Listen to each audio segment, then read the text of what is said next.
வணக்கம். இன்றைய நாள் 16/3/2026 திங்கட்கிழமை. நான் செல்வராசா திகிராஜ். மலேசியா தமிழின் பிரதான செய்திகள். முதலில் தலைப்புச் செய்திகள். பயனர்களின் தனிப்பட்ட தகவல்களை பெறுவதற்காக போலி வலைத்தளம். அரச ஊழியர்கள் வீட்டிலிருந்து பணியாற்றுவதற்கான சாத்தியக்கூறுகள் குறித்து ஆலோசனை.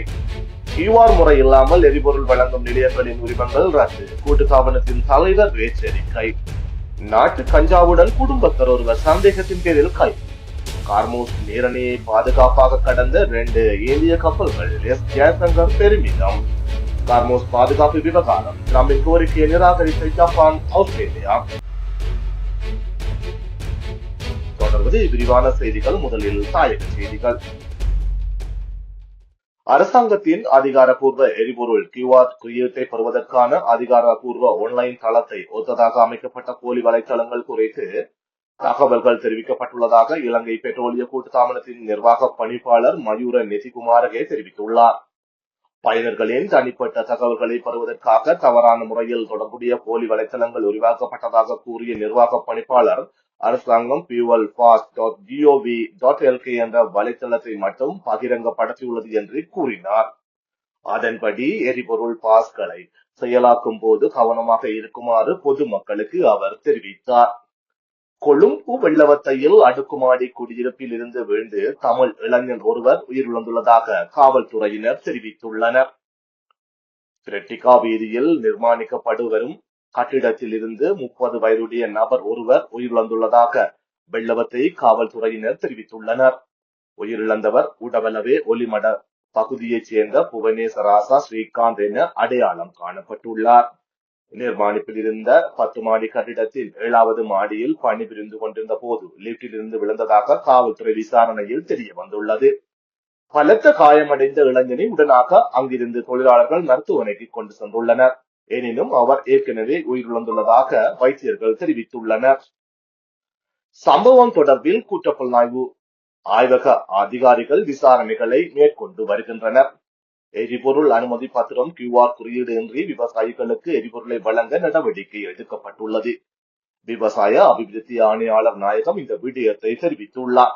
அதன்படி அறுவடை பணிகளுக்காக ஏக்கர் ஒன்றுக்கு 15 லிட்டர் எரிபொருளும், நிலம் உழுது தயார்படுத்தல் பணிகளுக்காக ஏக்கருக்கு 20 லிட்டர் எரிபொருளும் விவசாயிகளுக்கு QR குறியீடு இன்றி வழங்கப்படும் என அவர் குறிப்பிட்டுள்ளார்.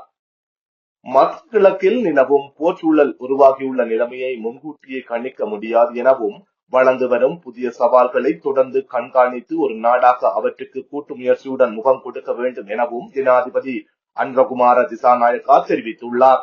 தற்போதைய சூழ்நிலையில் அத்தியாவசிய சேவைகளை முறையாக பேணுவதில் எழுந்துள்ள சவால்கள் குறித்து சம்பந்தப்பட்ட அமைச்சுக்களின் செயலாளர்கள் மற்றும் நிறுவன தலைவர்களுடன் இன்று 15 ஜனாதிபதி அலுவலகத்தில் நடைபெற்ற கலந்துரையாடலின் போதே ஜனாதிபதி இதனை குறிப்பிட்டுள்ளார். இந்த கலந்துரையாடலின் போது எரிபொருளை சிக்கனமாக பயன்படுத்துவதை உறுதிப்படுத்தும் நோக்கில் அரச ஊழியர்கள் வீட்டிலிருந்து பணியாற்றுவதற்கான சாத்திய கூறுகள் குறித்து ஆராய்வது அறிக்கை சமர்ப்பிக்குமாறு ஜனாதிபதி ஆலோசனை வழங்கியுள்ளார். சுகாதார சேவைகளை தடையின்றி முன்னெடுப்பதில் விசேட கவனம் செலுத்தப்பட்டதுடன் அதற்காக அத்தியாவசிய எரிபொருள் கையிருப்புகளை பிரதேச ரீதியாக பேணுவதற்கான சாத்திய கூறுகள் குறித்து ஆராயுமாறும் அறிவுறுத்தப்பட்டுள்ளது. தற்போதைய நெருக்கடிக்கு மத்தியில் கல்வி உள்ளிட்ட ஏனைய துறைகளை எவ்வாறு தொடர்ந்து முன்னெடுத்து செல்வது என்பது குறித்தும் இங்கு ஆலோசிக்கப்பட்டது. விவசாயம், மீன்பிடி மற்றும் கைத்தொழில் துறைகளுக்கான எரிபொருள் தேவைகளை பூர்த்தி செய்வதற்காக டிஜிட்டல் குறியீட்டு QR முறையை விரைவாக முறைப்படுத்துவதன் அவசியத்தை ஜனாதிபதி சுட்டிக்காட்டியுள்ளார். QR முறை இல்லாமல் எரிபொருள் வழங்கும் நிரப்பு நிலையங்களின் உரிமங்கள் ரத்து செய்யப்படும் என்றும் பெட்ரோலிய கூட்டுத்தாபனத்தின் தலைவர் DJ ராஜகருணா தெரிவித்துள்ளார். எரிபொருள் நிரப்பு நிலையங்களுக்கு வழங்கப்படும் எரிபொருளின் அளவிற்கும் QR முறையின் கீழ் வழங்கப்படும் அளவிற்கும் உள்ள வேறுபாட்டை ஆராய விசாரணைகள் தொடங்கும் என்றும் அவர் குறிப்பிட்டுள்ளார். இனிமேல் QR குறியீடு இல்லாமல் எந்த வாகனத்திற்கும் எரிபொருளை விநியோகிக்க அனுமதிக்கப்படாது என்று ராஜகருணா கூறியுள்ளார். இலங்கை போக்குவரத்து சபை மூலம் பயணிகள் பேருந்துகளுக்கு எரிபொருள் விநியோகிக்கப்படும் என்றும், விவசாய உபகரணங்களுக்கு தேவையான எரிபொருள்கள் விநியோகிக்கப்படும் விதம் குறித்தும் ஆராய ஒரு குழு நியமிக்கப்பட்டுள்ளதாகவும் அவர் தெரிவித்துள்ளார். அதிலிருந்து தகவல்களை பெற்ற பிறகு எரிபொருள் விநியோகம் தொடங்கும் என்றும் அவர் கூறியுள்ளார். தனியார் பல்கலைக்கழகம் ஒன்றில் மென்பொருள் பொறியியல் பீடம் மற்றும் தொழில்நுட்ப கல்லூரியில் கல்வி கற்கும் 2 மாணவர்கள் வாட்ஸ்அப் மூலம் தங்கள் நண்பர்களுக்கு இளம் பெண்ணின் நிர்வாண காணொலியை பரப்பியதுடன் அந்த காணொலியை தம்பசம் வைத்திருந்த நிலையில் இன்று அம்பலங்கொடை திலகபுர பகுதியில் விசாரணைக்காக கைது செய்யப்பட்டதாக குற்றப்புலனாய்வு துறையின் சைபர் குற்றப்பிரிவு தெரிவித்துள்ளது. குறித்த இளம் பெண்ணின் உறவினர்கள் அளித்த புகாரை தொடர்ந்து உயர்கல்வி படிக்கும் 2 மாணவர்கள் சந்தேகத்தின் பேரில் விசாரணைக்காக கைது செய்யப்பட்டதாக சைபர் குற்றப்பிரிவு தெரிவித்துள்ளது. முன்னாள் நாடாளுமன்ற உறுப்பினர் கிருணிகா பிரேமச்சந்திர உள்ளிட்ட 15 சந்தேக நபர்களுக்கான எதிரான முறைப்பாட்டை எதிர்வரும் ஆகஸ்ட் 17ஆம் தேதி மீண்டும் அழைக்குமாறு உத்தரவிடப்பட்டுள்ளது. கொழும்பு நீதவான் நீதிமன்றம் இன்று 16 இந்த உத்தரவை பிறப்பித்துள்ளதாக தெரிவிக்கப்படுகின்றது. 2022ஆம் ஆண்டு கொழும்பு சுதந்திர சதுக்கத்துக்கு அருகில் சட்டவிரோதமான முறையில் வீதி நாடகம் ஒன்றை அரங்கேற்றியதன் மூலம் பொதுமக்களுக்கு இடையூறு விளைவித்ததாக சந்தேக நபர்களுக்கு எதிராக குற்றம் சாட்டப்பட்டுள்ளது. இந்த முறைப்பாடு இன்று கொழும்பு பிரதம நீதவான் அசங்க எஸ் போதரகம முன்னிலையில் விசாரணைக்கு எடுத்துக் கொள்ளப்பட்ட போது குறித்த சம்பவம் தொடர்பான விசாரணைகள் நிறைவடைந்துள்ளதாக கர்வாத்தோட்டம் காவல்துறையினர் நீதிமன்றத்திற்கு அறியப்படுத்தினர். மேலதிக அறிவுறுத்தல்களை பெற்றுக் கொள்வதற்கான விசாரணை அறிக்கைகள் சட்டமா அதிபரிடம் சமர்ப்பிக்கப்பட்டுள்ளதாகவும் காவல்துறையினர் குறிப்பிட்டனர். இதனை அடுத்து அந்த நடவடிக்கைகளின் முன்னேற்றத்தை அறிவிப்பதற்காக இந்த முறைப்பாட்டை எதிர்வரும் ஆகஸ்ட் மாதம் 17ஆம் தேதி மீண்டும் அழைக்குமாறு நீதவான் உத்தரவிட்டார்.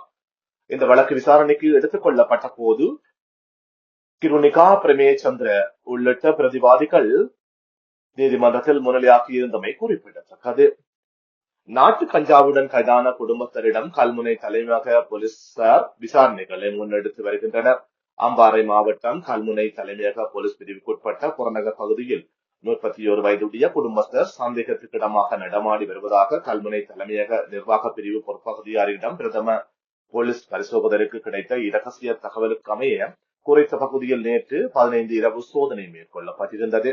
இதன் போது போதை ஒழிப்பு பிரிவில் உள்ள உப பரிசோதகர்களான முஸ்தபா மற்றும் குமாரசிங் ஆகியோர் இணைந்து இச்சோதனை நடவடிக்கையை முன்னெடுத்திருந்தனர்.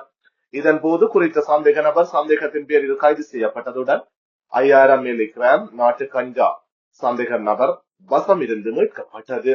அத்துடன் கைதான சந்தேக நபர் இன்று 16 கல்முனை நீதிவான் நீதிமன்றத்தில் ஆயர்படுத்துவதற்கான நடவடிக்கையினை கல்முனை தலைமையக போலீசார் முன்னெடுத்து வருகின்றனர்.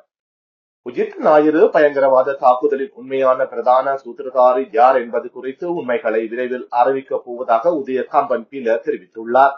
அரசாங்கம் வெளிப்படுத்தாத உயிர் ஞாயிறு பயங்கரவாத தாக்குதலின் உண்மையான பிரதான சூத்திரதாரி யார் என்பது குறித்து மார்ச் 31ஆம் தேதி நாட்டுக்கு வெளிப்படுத்தப் போவதாக பிவிதுரு கெல உரிமைய கட்சியின் தலைவரும் சட்டத்தரணியுமான உதயன் கம்பன் பீல தெரிவித்துள்ளார்.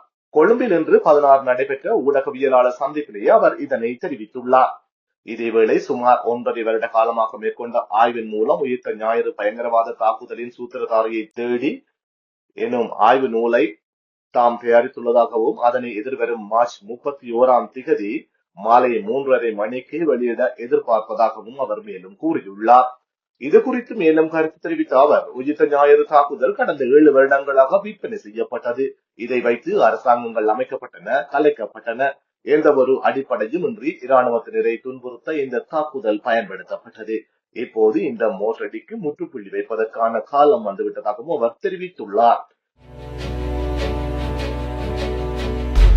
தொடர்வது இந்திய செய்திகள்.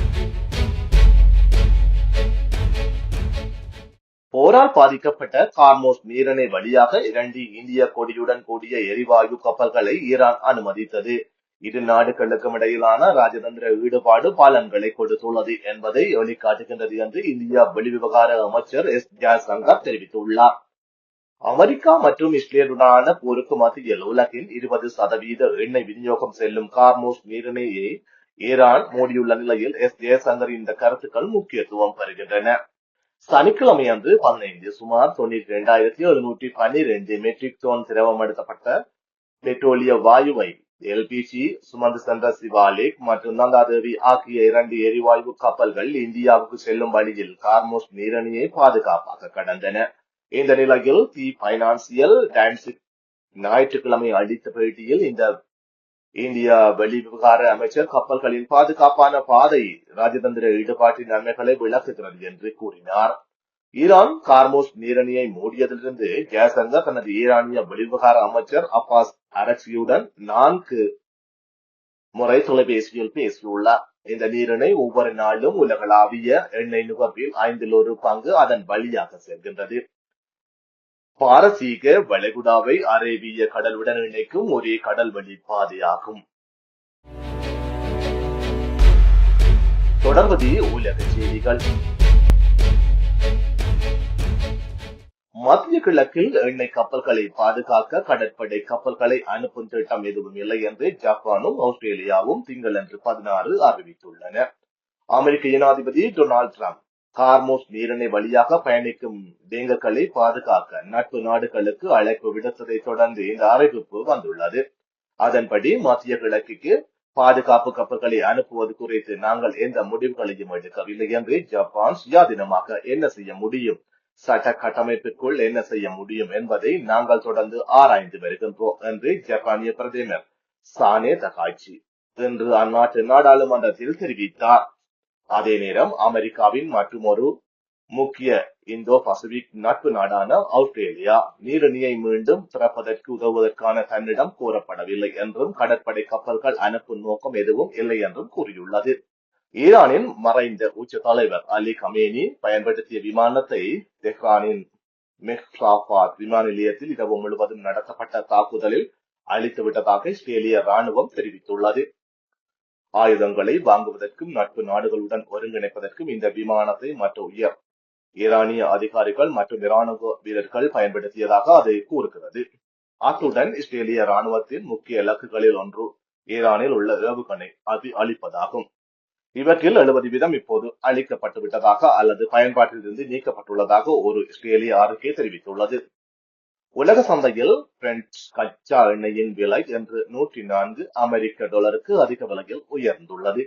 இது கடந்த சில நாட்களில் காணப்பட்ட கடுமையான ஏற்றத்தின் தொடர்ச்சியாகும்.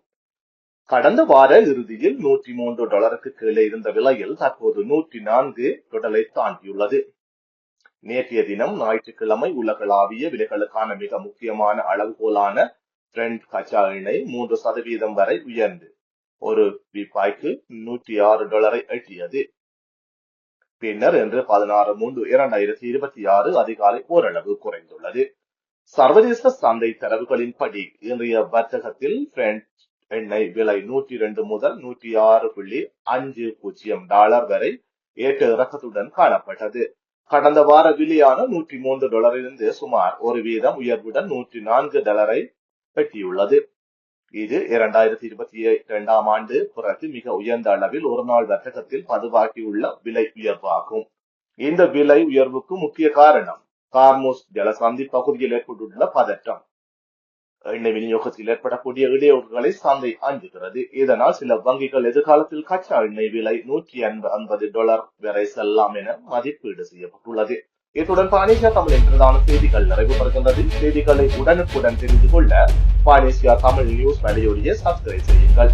நேரலையில் www.panesiatamil.tv என்ற இணையதளம் வாயிலாக தொலைக்காட்சியை பார்வையிடலாம். நன்றி.